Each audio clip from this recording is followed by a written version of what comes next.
Back in those days, was there any pressure for you guys? Well, you did your steroids or anything, or? I don't know. There was pressure all the time for everything. Were drugs out of control at all? Well, out of control means someone can't control it. Was there a lot of drugs taken in moderation? Yeah. Was there a lot taken in excess? Yeah. Steroids, abuse to the max. No one was exempt from it. No one. I mean, if somebody said, "Oh, I'm natural, I'm not taking anything," oh, please, come on. I see these young guys nowadays. You say, "What are you taking?" "Oh, I'm not taking anything." Come on, I've been there. I know the whole story. I'm not asking you because I'm a narc. I'm gonna bust you because I'm a fed. I'm asking you because I'd like to know what guys are taking nowadays compared to what we were taking. That's something too. I was subpoenaed to go there for the federal to be deposed, so I had to go there to give a deposition. And I told these guys on the phone, I don't know, they spent all the taxpayer money. McMahon never told us to take steroids. He never insisted on us taking steroids. It wasn't in our contract for us to take steroids. It wasn't part of our job to take them. We did it because we wanted to. We did it before we ever came there. But I was to go there and give a deposition, and they would fly you there and pay your expenses. So when they told me that I needed to go, I said, okay, I'll just get my own ticket, and because they'd reimburse you for everything. And I used one of Vince's unused tickets that I had kept, and it was $750 to fly there. Right. And the government gave me the $750.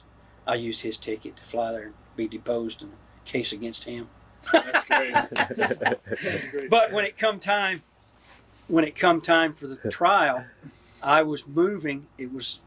I was loading a U-Haul to leave to go to Phoenix from Memphis, and I got the call then from my lawyer and from this prosecutor. They wanted to subpoena me to court. Well, I didn't give them anything in a deposition to subpoena me for. Now I got my U-Haul loaded and I'm moving to Phoenix, and the prosecutor said, "Oh, you can make it. We'll have a subpoena for you in 3 days in Phoenix." I said, "I can't make it to Phoenix in 3 days. It's 1,500 miles. I got my wife, my kids, and I got the U-Haul." He says, "Oh, you made longer trips than that." Now, this is a federal prosecutor telling me that I've made longer trips than that. Just put the pedal to the metal. He said, "You can make it. We'll have the subpoena there for you, and you come in. We got you testifying the first day." Now, here's a federal prosecutor who wants me to endanger the life of my wife and 2 kids now, so that I can get to Phoenix as fast as I can, so that I can get a subpoena, so I can go help him out in his case. What I did was I left a day sooner than the feds thought I was leaving Memphis. I didn't call anyone during that 4-day trip to Phoenix that I made. It took 4 days to get there. It's like hiding out from someone. It's like, don't call anybody. Is that car following us? Do they know it's us? Because I knew they were trying to serve me a subpoena, that the federal marshals were going to serve me. I hid the U-Haul, did everything I could, got everything put in storage, dumped the U-Haul, caught a flight. Me and the family flew to Calgary, Canada, where I knew I was exempt from it. And do you know what those no good bastards did? They called Calgary. They called my mother-in-law. They called my sister-in-law. And they said, "This is the federal prosecutors. We have a warrant for his arrest." Yeah, because I evaded a subpoena. Yeah. Did McMahon know that? I don't know if he did or not. Did he appreciate it? Probably not. If he did, he wouldn't have brought me in this last time and made an ass out of me. Do you think he did that just to get you back for the title thing, or? Yeah. Right. Yeah. I was one of those toys that he wasn't finished playing with. He wanted to finally destroy this toy if he could. But, he used me for his benefit in that. I used him for my own benefit. I went back there. I said, "Sure, I'll go back."